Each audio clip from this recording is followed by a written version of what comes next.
Good evening, ladies and gentlemen. I'm meadsy69. Welcome back to some more OP replays. We have FarmFest for you today, and that is just people farming damage, but doing it the right way and absolutely playing brilliantly. Now, first up, we have President in the Object 263. Now, as we know, the Object 263 has just been buffed.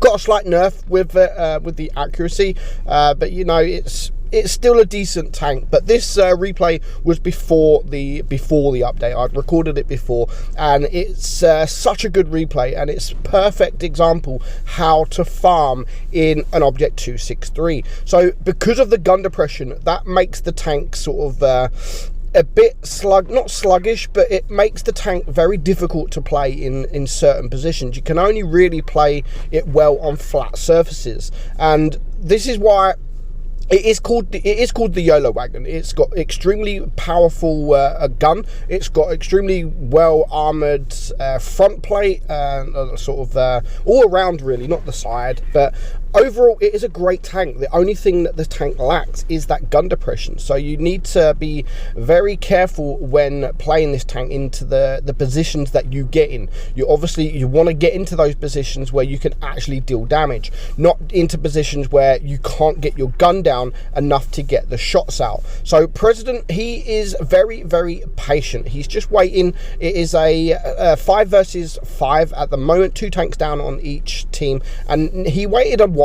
He has a couple of tanks to his left, and a few tanks obviously to the in the middle to the rightish. So he's decided to now go into the middle. Now he knows where the enemy team is. He is now able to push on them, and he's going to push the E100. Good tank to get rid of. Extremely good gun.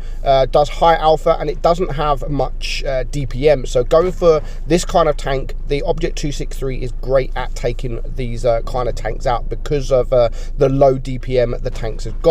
And as you can see, the back chat does come in to try and deal with him, and I love the fact that he's just backing up enough so the back chat can't circle him, and now that E100 is there, he's just backing up around this corner. So now he knows that this back chat is on a reload. Now he is going to wait. He can't drop down because of the gun depression. He waits for the attention of the E100 to go into the Super Conqueror, and now he gets that shot into him, and he's always looking at his surroundings. He's always paying attention to the back chat, because the back chat is probably the most dangerous target at the moment on the enemy team. So going for him is an absolute must, and he's going to get a beautiful HE shot into him without losing too much hit points from that guy. So dealing with him was a very good decision. What did I say? Super Conqueror. I meant the Progetto, sorry.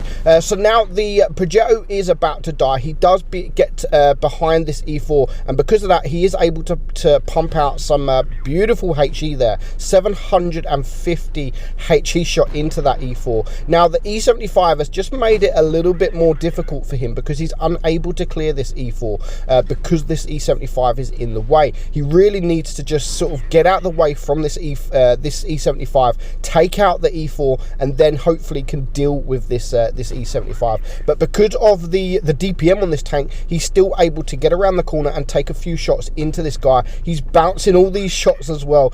Unfortunately, doesn't get the shot on the E4, but he does get an important bounce on this guy, and before you know it, they are both pretty much a one shot. Gets a nice high roll there, and he can now just push. He can take a shot from this E4, which he does, but he does manage to take him out. Now that was a very patient game at the start, and very crucial taking out that back chat when he did. 8,200 damage, nice amount of credits as well, and 1,700 base XP. So GG there, President STK.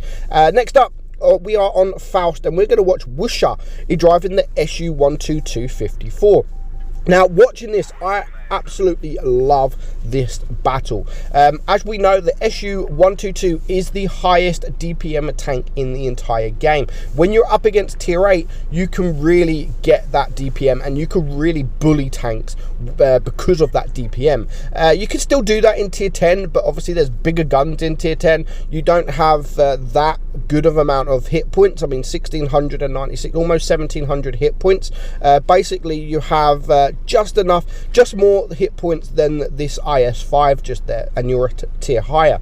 So I love the fact that he went to cap the base there, and now instead of just going forward, he is going backwards to get up this hill here and hopefully get behind his team and farm some damage. Now this is a true farming tank, it really is, because of that DPM. If you sit behind your tank, it's definitely not a frontline tank, it doesn't have the armor profile, although you can get some troll bounces, but other than that, it doesn't have any armor whatsoever. All it's got really going for it is that DPM and the speed of the tank. The speed of the tank is very, very good as well. If you can sit behind your team, then the enemy team won't really focus you, and if they're not focusing you, then you could really pump out that damage, just like this KV5 is about to find out.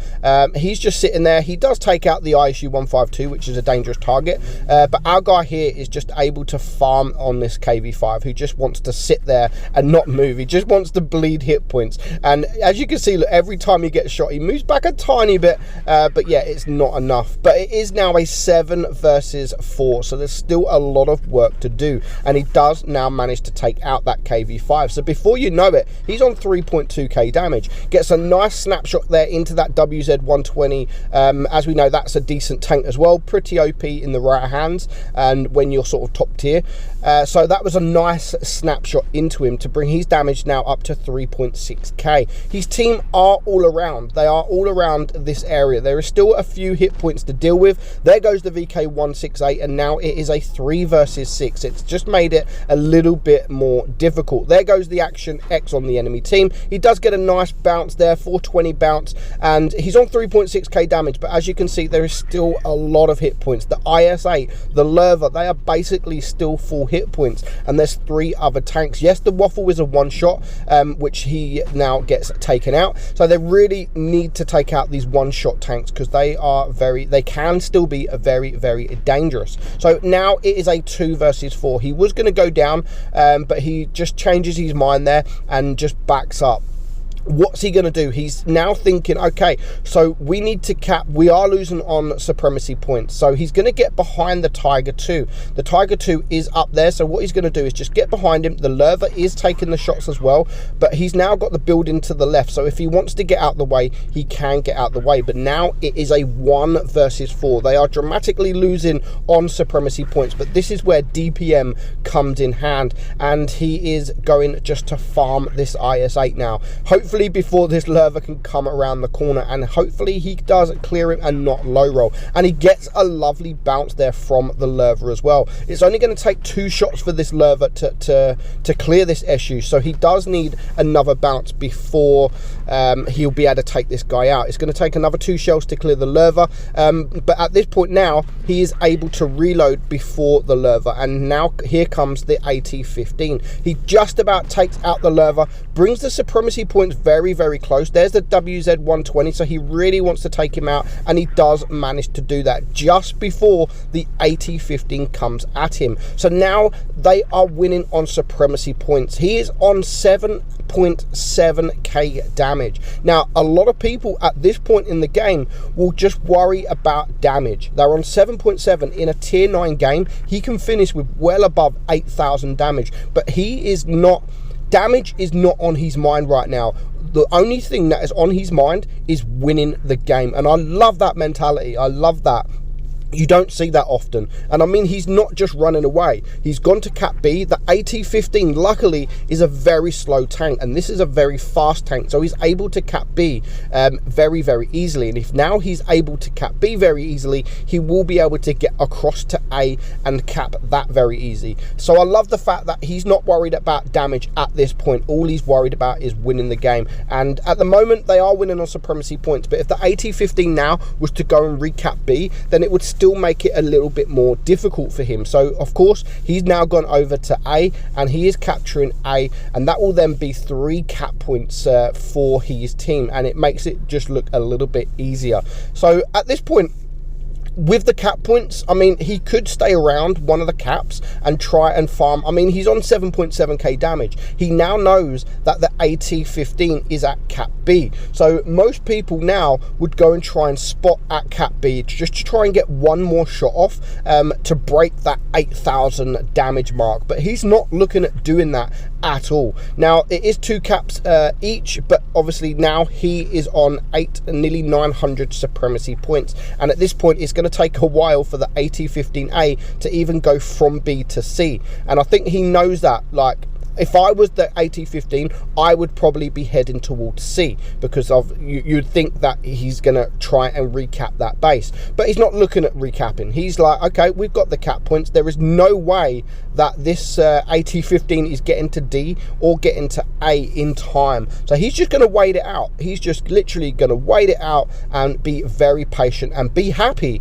with the damage and the kills and just the way he's played so far. So really, really good game there from Woosha, and very, very patient. And I just love that he wasn't worried about damage. He was more worried about the win. A lot of people now are a bit greedy and they worry just about getting a bit more damage. They don't care about losing as long as they get a bit more damage. So really, really good game there. 7.7k damage and a well-deserved win, and a well-deserved Kolobanov at that as well. So GG, and thank you for posting that on BlitzStars. Actually, I got this from one of the top Hall of Fames, and actually the same day he got another 7.5k damage in that tank. So next up we are watching the T49. Now I'm not a great lover of the T49. Obviously it does have that big HE gun, the big 152mm, and it's very situational, this tank, because it only has HE and it only has heat, so you're not able to shoot through buildings or crates or anything like that. So it's a very, very difficult tank to play, and the majority of your shots will just be HE splash damage, just like that into that Peugeot. I mean, that was unfortunate that he didn't get a high roll there. So choosing your targets in the T49 is an absolute must. You have to choose your targets wisely, targets that you can easily pen, and possibly targets that you can HE quite easily as well, just like this Peugeot. Luckily for him, he has this Peugeot, nice shot there, and he also has 2 Type 62 Dragons on the enemy team. So there's a few tanks that he can actually pen with HE. He can pen the rear of this Yo, he could probably pen the rear of the IS-2, and he can definitely pen the rear of the SU-152. But I think going for these Type 62 Dragons is an absolute must, because they can be a pain in the ass. Now this is an absolute beautiful blind shot there into that Dragon, and that is one of them clear. So only just one more to go, and that's 2 tanks down and 2 kills for him. Now what you're going to see here now is a bit of a YOLO rush, but he's going to pick out his targets absolutely beautifully. There is a VK168 there, there's the Yo there, there's an IS-2 up there, but he's just rushing around, and he looks like he's gonna splash this guy with HE, and it does over 800 damage to the side of that Yo. And now he's just waiting around. He's not getting shot at the moment, and I love this with light tank driving just all over the map. And next he picks out his next target, and that is the rear of this SU, and again a lovely, lovely high roll into the back of him, leaving him only on 25 hit points. So picking his targets this battle was absolutely crucial. You have to pick the right target. I mean, you could either rush around, use the tank as a light tank and get around tanks where you could deal 800 to 900 damage, or you can just splash heavy tanks in the face for 200 damage, maximum sort of maybe 300. But he's picked his targets out absolutely beautifully this game. So next target is this IS-2. He is hoping to get around, and he's not even, at this point, he's not even bothered about getting shot, and he does get around, and he is going to try the HE into the rear, but sees that he can't pen, so he is going to go for the heat into the side. And he's always paying attention not to shoot heat into the tracks there. He's always trying to make sure he gets it into the side of the hole and not the track where it will only bounce. But at the moment now, it is a 2 versus 4. 2 versus 4, him and the RHM Borzik. So he is now just going to rush. He's not even looking around him. He wants to clear this Yo. So again, he gets around the Yo, splashes a bit of HE into the side of him, and he does clear him for his 3rd kill. Now it is now a 2 versus 3. Now the Type 62 Dragon is rushing the T49, and he's going to pay the price. He goes to go for the ram, but he gets killed just in time. So that is now his 4th kill, 4.6k damage, and just 2 tanks left alive. He really has to hide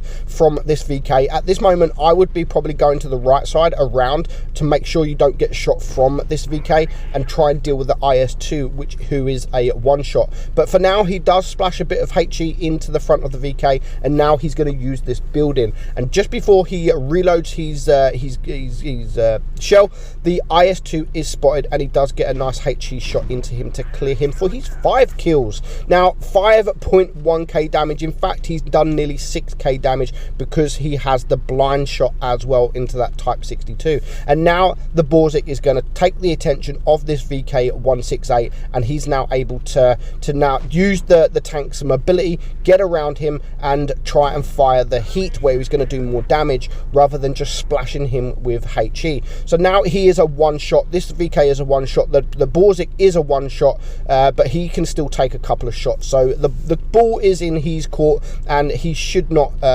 he should not lose this game at this point. Unfortunately, doesn't manage to save the Borzik, but he does manage to pick up the kill and a nice win. Lovely victory there. 6.9, or basically 7k damage in a T49.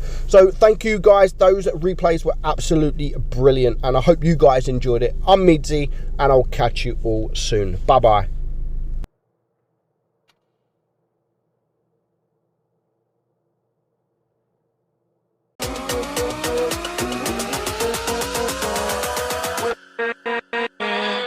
With